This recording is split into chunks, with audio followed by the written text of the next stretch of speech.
இனி நான் மன அமைதியுடன் படுத்திறங்குவேன்.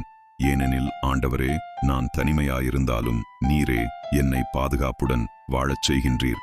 திருப்பாடல்கள் அதிகாரம் 4 8ஆம் வசனம்.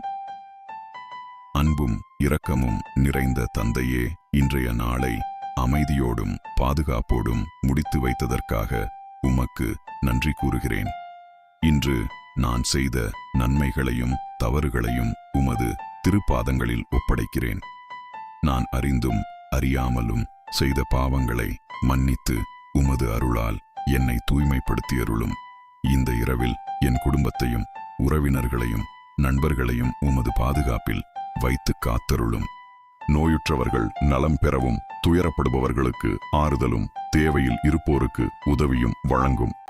என் இதயத்தில் உமது சமாதானத்தை நிரப்பி அமைதியான உறக்கத்தை தந்து நாளைய புதிய நாளை மகிழ்ச்சியுடன் எதிர்கொள்ளும் அருளை வழங்கும். இவற்றையெல்லாம் எங்கள் ஆண்டவராகிய இயேசு கிறிஸ்துவின் திருப்பெயரால் வேண்டுகிறேன். ஆமென்.